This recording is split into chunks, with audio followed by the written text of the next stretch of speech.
오늘은 창세기 49장 33절 말씀을 중심으로 마지막이 아름다운 인생이 되자라는 제목으로 말씀을 나누겠습니다. 우리가 한 사람의 인생을 들여다보는 것은 대단히 의미가 있고 흥미로운 일이라고 생각을 합니다. 그것은 우리에게 많은 교훈을 주기 때문에 그렇습니다. 성경에는 수많은 위대한 인물들이 등장합니다. 닮고 싶은 인물들이 많습니다.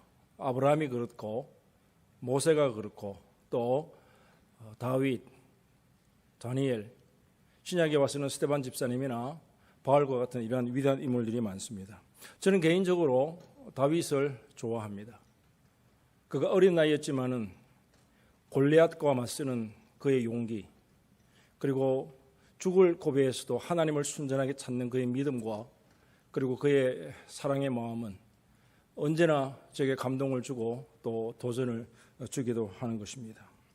그가 쓴 시편을 읽을 때마다 가슴이 뛰는 것은 그를 넘어서 하나님 앞에 나도 이런 사람이 되고 싶다고 하는 이런 믿음이 있기 때문이 아닌가 생각을 해봅니다.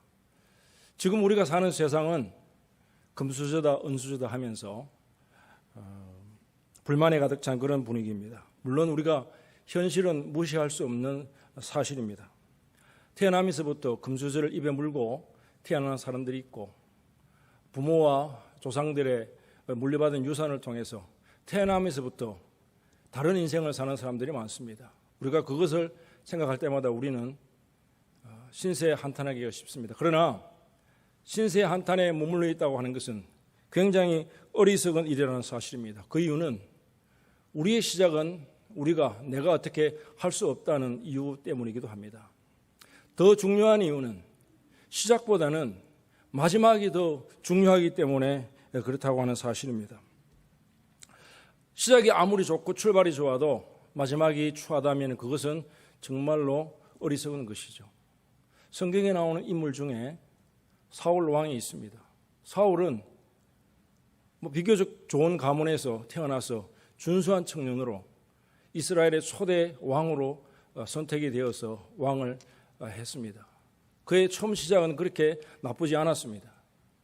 그러나 그의 노년 말년으로 갈수록 악신이 들리고 잘못된 정책을 하면서 결국 그의 온 가문이 비참한 최후를 맞이하는 것을 우리가 볼 수 있습니다. 오늘은 저는 본문을 통해서 야곱의 인생을 한번 조명해 보고자 합니다. 오늘 우리가 읽은 49장 33절의 말씀은 그의 마지막 죽음에 대한 묘사입니다.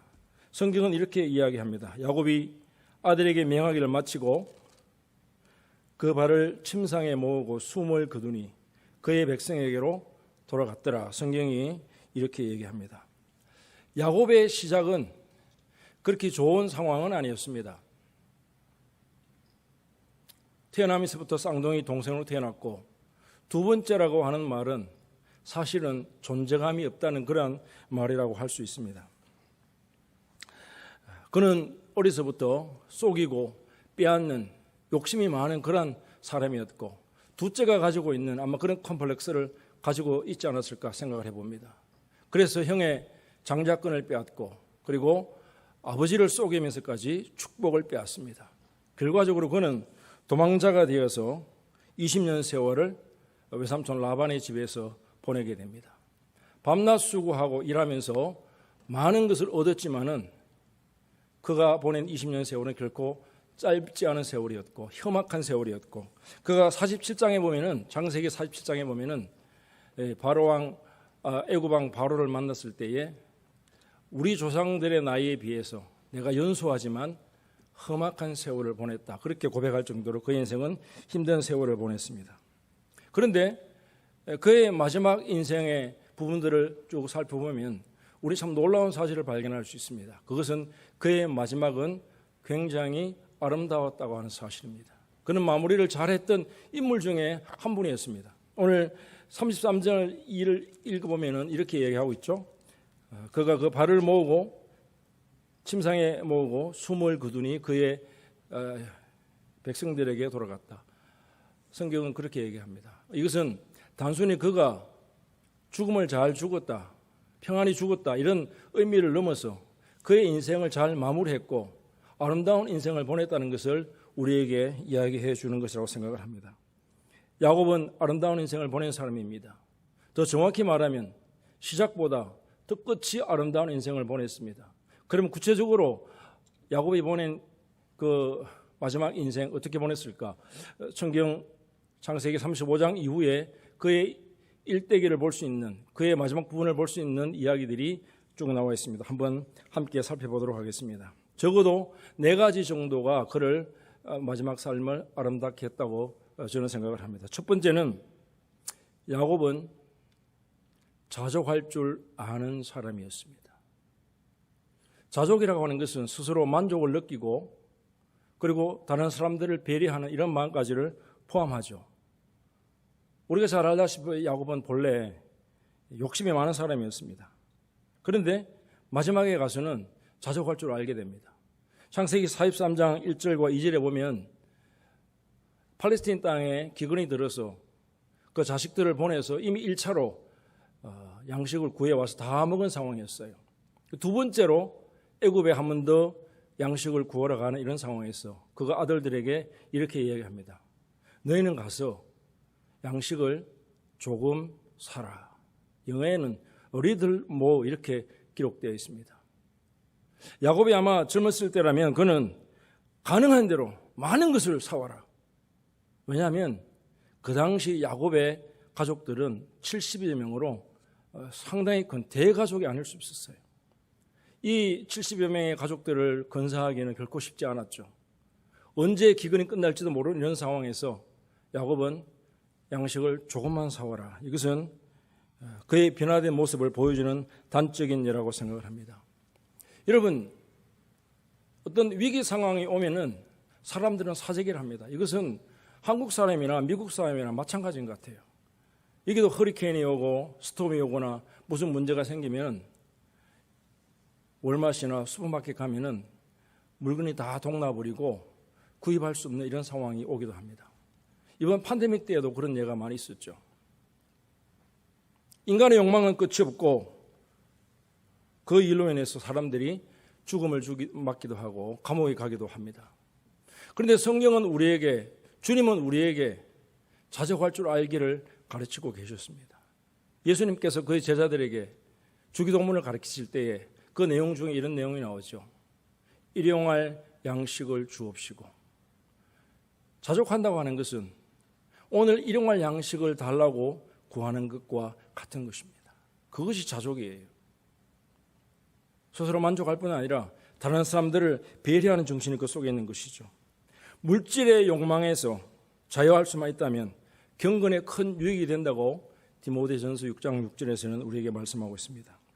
나이 들고 마지막이 다가올수록 자족하고 다른 사람을 배려하는 것 아름답지 않습니까? 주님께서 우리에게 이 시대에 원하는 것이 바로 이런 것이라고 저는 생각을 합니다. 두 번째로 야곱은 복을 나누었습니다. 젊은 날엔 축복을 빼앗는 사람이었지만은 황혼기에는 복을 주는 사람이 되었습니다. 그가 기근을 맞이해서 이제 애굽에 내려가 바로왕을 만나게 되는 장면이 나옵니다. 요셉의 소개로 드디어 이 애굽왕 바로를 만나게 되죠. 신분 차이가 너무 나는 상황이었어요. 야곱은 가진 것이 없었습니다. 반면에 바로왕은 너무나 큰 권력과 위치에 있는 사람이었어요. 대개 우리가 권력자를 만나면 아부를 하거나 아첨을 하거나 뇌물을 드리거나 청탁을 하거나 그것이 이 세상사입니다. 그런데 야곱은 그렇게 하지 않고 그를 하나님의 이름으로 축복을 합니다. 복을 나누는 자가 되었다 이 말입니다. 이것이 야곱의 마지막이었고 그의 인생을 아름답게 한 그러한 예라고 저는 분명히 믿습니다. 또한 오늘 49장에 읽어보면 1절부터 32절까지의 내용은 그가 12아들을 다 불러놓고 하나님의 이름으로 그 한 명 한 명 자식들을 축복하고 복을 나누는 장면들로 그렇게 기록되어 있습니다. 나누는 자가 복이 있고 나누는 자가 성숙한 자이고 야곱은 자기가 가진 세상적인 뿐 아니라 영적인 복을 자녀들에게 나눌 수 있는 그런 훌륭한 자였습니다. 우리는 이렇게 생각할 수 있어요. 목사님, 저는 뭐 가진 것도 없고 나눌 것이 없는데요. 그렇지 않습니다. 야곱이 애굽 왕 바로를 만났을 때 영적인 축복을 하지 않습니까? 나누지 않습니까?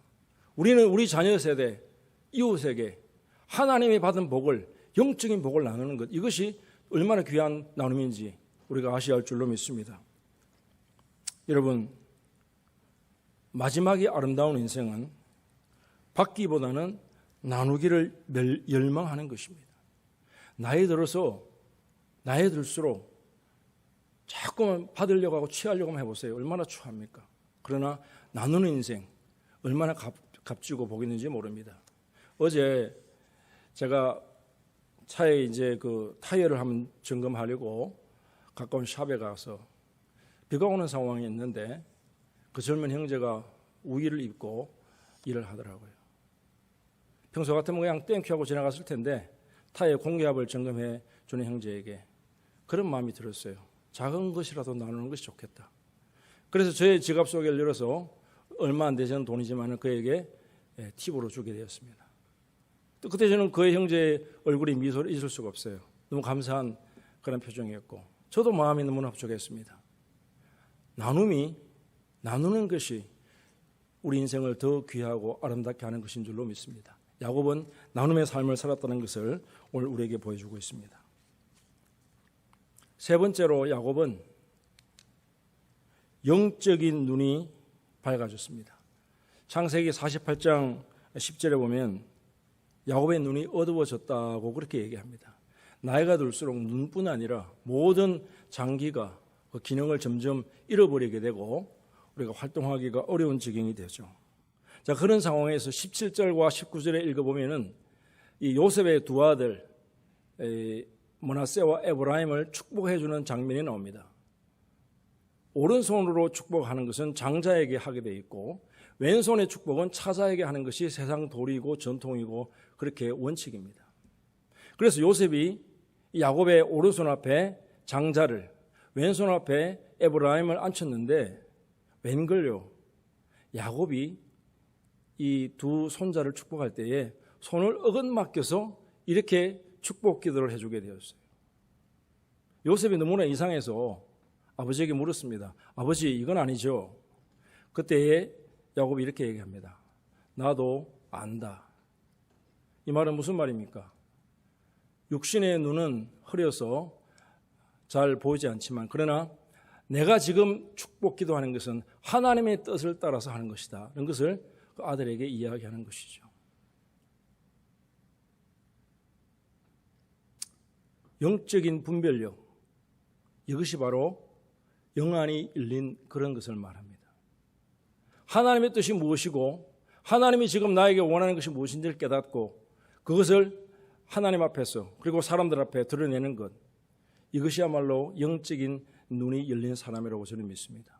나이가 들수록 우리의 시력은 약해지고 또 모든 기능들이 상실해져 가지만 그러나 하나님의 뜻을 찾고 그 뜻을 순종하기 위해서 애쓰는 것, 이것이 노년을 아름답게 하고 우리의 마지막을 정말 귀하게 보낼 수 있는 길이라고 저는 믿습니다. 야곱은 나이 들수록 영적인 안목이 탁월했던 인물 중에 한 분이었다고 저는 믿습니다. 그런 의미에서 야곱의 삶은 저는 귀하다고 생각을 합니다.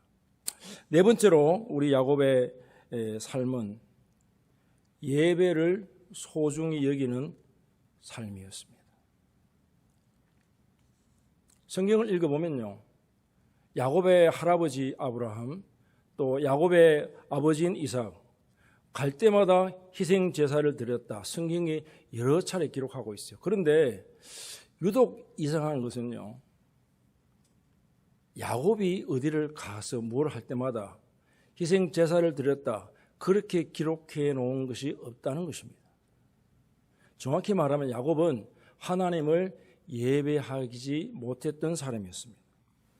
예배할 시간이 없었어요.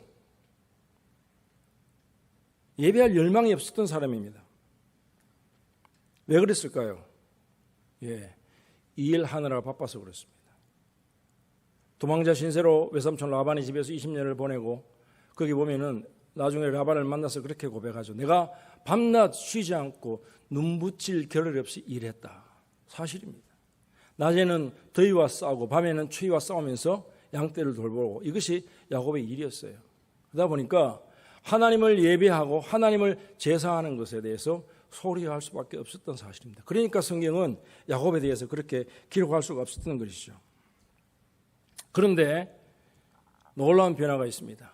야곱이 이제 나이가 늙고 창세기 45장과 46장을 읽어보면은 그 아들 죽었다고 생각했던 요셉이 살아서 그것도 애굽 나라의 총리가 되었다는 놀라운 소식을 듣게 됩니다. 그래서 하루빨리 달려가고 싶은, 내가 죽기 전에 내 눈으로 내 아들 사랑하는 요셉을 봐야 되겠다, 이런 마음으로 지금 막 애굽을 가는 중에 브엘세바라고 하는 동네에 이르게 됩니다.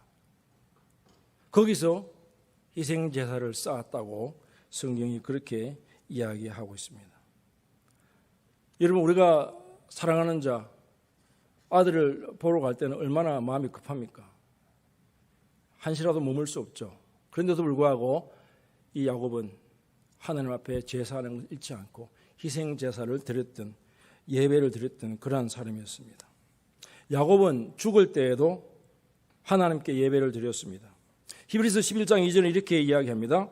믿음으로 야곱은 죽을 때에 요셉의 각 아들에게 축복하고 그 지팡이 머리에 의지하여 경배하였다. 지팡이를 의지하면서까지 하나님을 예배했던 야곱, 이것이 야곱의 마지막 인생과 삶이었고 이것이 그를 마무리하게 한 그런 동기였을 뿐 아니라 이것으로 인해서 그 삶이 얼마나 아름다웠는지를 성경이 우리에게 보여주고 있다고 하는 사실입니다. 요즘 우리의 예배와 여건들을 보면 참 부끄럽기 짝이 없습니다. 최근 몇 년 전에 팬데믹에 와서 우리는 한때 모이지 못하는 이런 상황이 되었습니다. 이해할 수 있습니다.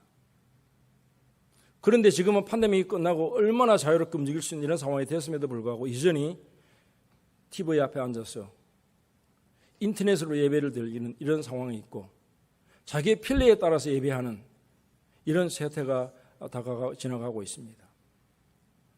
목사로서 굉장히 부끄러울 뿐 아니라 우리 성도들은 경각심을 가지고 이 부분을 한번 짚어봐야 한다고 생각합니다.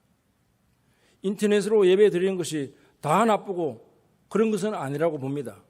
그 속에도 하나님이 받으신 예배는 분명히 있다고 봅니다. 그러나 대부분의 사람들의 예배는 예배가 아닙니다.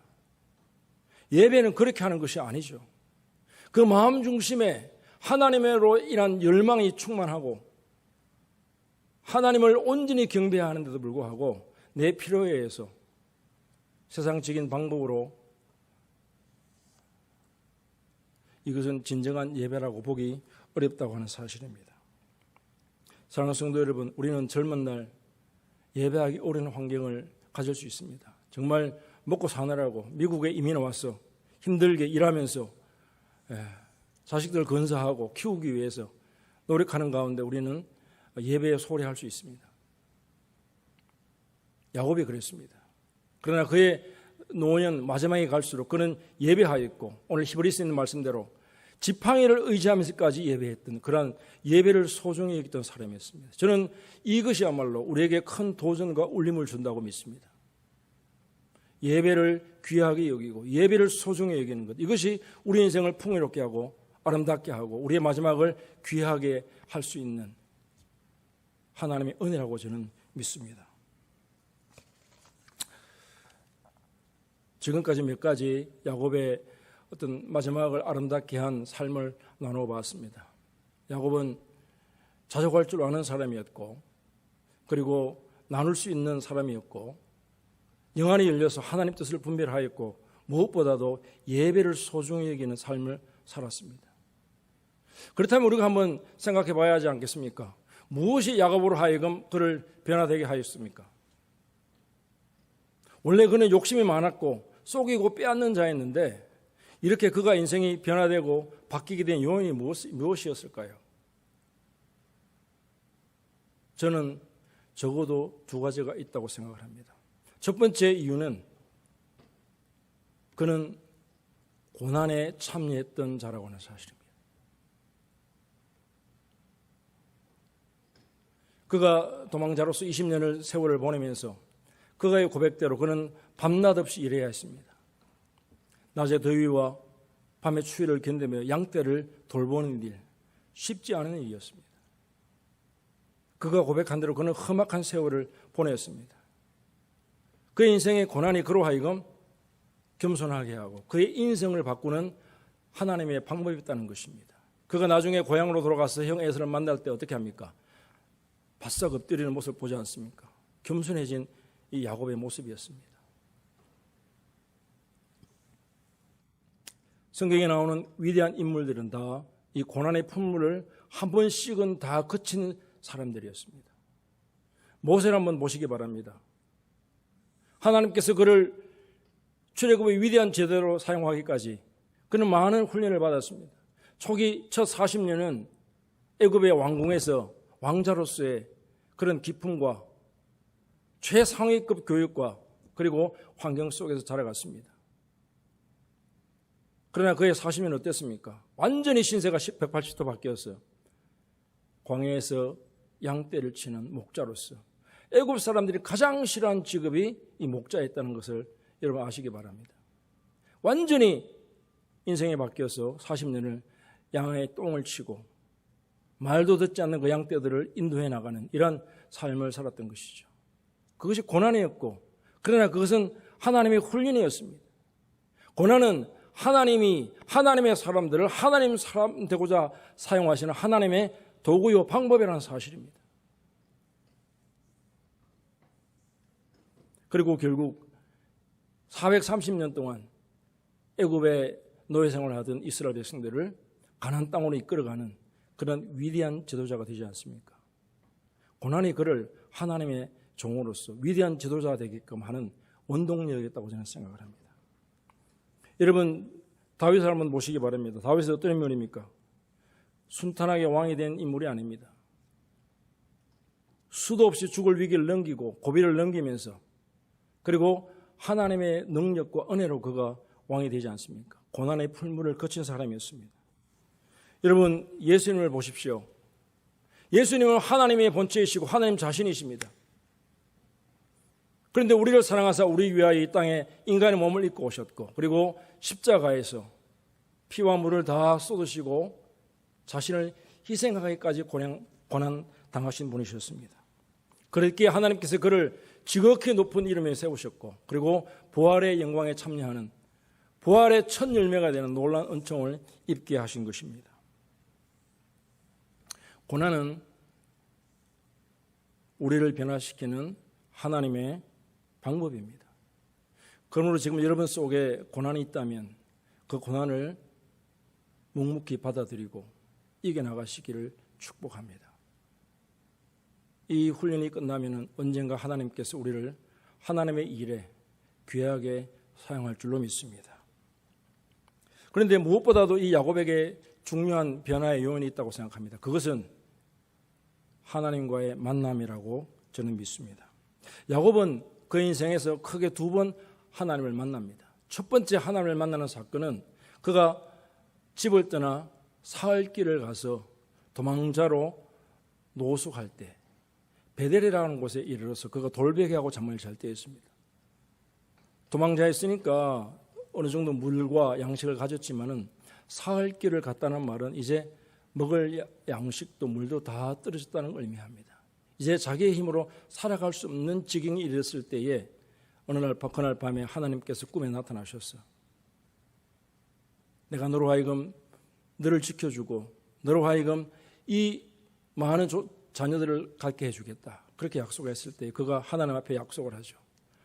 하나님이 바로 여기 계셨군요. 그래서 베델이 되었고 그가 하나님 앞에 약속합니다. 하나님 나를 축복해 주시고 나의 하나님이 되시면 내가 11조를 드리겠나이다. 그때에 하나님을 처음으로 만나게 됩니다. 그런데 이때의 만남은 완전한 만남은 아니에요. 저는 이때의 만남을 이성적인 만남이었다 이렇게 해석하고 싶습니다. 그런데 진정으로 그가 하나님을 만난 사건은 20년이 지나서 고향 땅으로 돌아올 때에 야복강에서 만난 사건입니다. 자녀들과 모든 소유물을 다 먼저 보내고 홀로 남아있을 때에 하나님의 천사와 부딪혀 밤새 씨름을 하죠. 당신이 나를 축복하지 않으면 내가 놓아주지 않겠습니다. 절박한 심정으로 그가 하나님께 요구하고 하나님의 천사와 싸워서 이깁니다. 그때 그 하나님의 사자가 그의 이름을 바꿔주죠. 네 이름이 뭐냐? 야곱입니다. 이제는 야곱이 아니라 이스라엘이라 하라. 원래 그 성경에는 이스라엘의 뜻은 하나님과 겨루어 이겼다 이런 의미가 있습니다. 그런데 정확한 뜻은 아니라고 저는 생각합니다. 이스라엘의 그 뜻은 이스라는 주관하다, 다스리다 이런 뜻이 있고 엘은 하나님이라는 의미입니다. 그러니까 정확히 말하는 지금은 네가 네 마음대로 살아왔고 네가 인생의 주인이었고 네 뜻대로 살아왔지만 이제부터는 내 하나님이 너를 주관하시고 너를 다스릴 것이다. 이런 이름을 주신 것이죠. 이스라엘의 이름은 하나님이 다스린다는 뜻이 있는 것입니다. 이때부터 야곱의 인생은 바뀌기 시작했다고 저는 생각을 합니다. 성경에 나오는 위대한 인물들과 비참한 인물들의 근본적인 차이를 아십니까? 그것은 그 심령 속에 하나님이 있느냐 하나님이 없느냐의 차이라고 저는 생각을 합니다. 젊은 날엔 실수도 많았고 욕심도 많았지만은 마지막이 아름다운 야곱, 그 야곱을 변화시킨 사람은 결국은 저는 하나님이라고 믿습니다. 하나님께서 그 야곱을 고난 가운데 하나님께서 그를 만나주시고 그 이름을 바꿔주시고 그의 인생을 변화시켜 주셨다고 저는 믿습니다. 그리고 하나님의 손에 붙잡힌 자는 하나님께서 다시금 사용해 주시고 하나님의 뜻대로 이끄실 줄로 저는 분명히 믿습니다. 사랑하는 성도 여러분, 나이가 들수록 우리는 남은 인생을 내 인생의 마지막을 어떻게 보내야 되나 이런 고민을 갖게 됩니다. 저도 서서히 이런 고민을 갖게 되었고 앞으로 내 남은 인생을 어떻게 무엇을 하면서 더 가치 있고 의미 있는 일을 할까 이런 고민을 할 때가 많이 있습니다. 여러분은 어떻게 인생을 마무리하고 마치기를 원하십니까? 야곱은 우리에게 좋은 모델이 된다고 저는 분명히 믿습니다. 시편 146편 5편은 5절은 이렇게 이야기합니다. 야곱의 하나님을 자기의 도움으로 삼으며 하나님에게 소망을 두는 자는 복이 있도다. 야곱을 변화시킨 우리 하나님은 나와 여러분들의 하나님이기도 합니다. 그 하나님을 의지하고 하나님을 소망하며 하나님에게 도움을 구하는 자는 하나님께서 반드시 붙잡아 주시고 인도해 주실 뿐 아니라 마지막을 아름답도록 하나님이 귀하게 사용할 줄로 믿습니다. 사랑하는 성도 여러분, 야곱의 하나님이 저와 여러분의 하나님이 되기를 주님의 이름으로 축복합니다. 기도하겠습니다.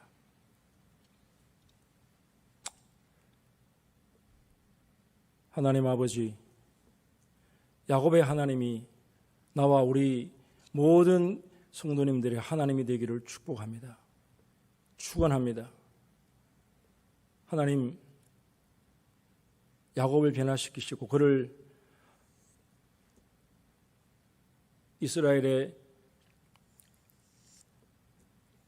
유업을 잇는 인물로 세우신 주님, 그의 처음은 보잘것없었지만은 그리고 그의 성품은 조금 문제가 있었지만 그의 마지막은 아름답고 그의 삶은 우리에게 울림이 될 뿐 아니라 모델이 된다고 믿습니다. 그는 자족할 줄 알았고 나누는 자가 되었고 영안이 열렸을 뿐 아니라 하나님을 예배하는 것을 소중히 여겼던 인물입니다. 이 시대에 저와 우리 사랑하는 성도님들 모두가 야곱과 같은 인물이 될 수 있도록 해주셔서 우리의 마지막이 더 아름답게 하여 주옵소서. 살아계신 예수님의 이름으로 기도드리옵나이다. 아멘. 아멘.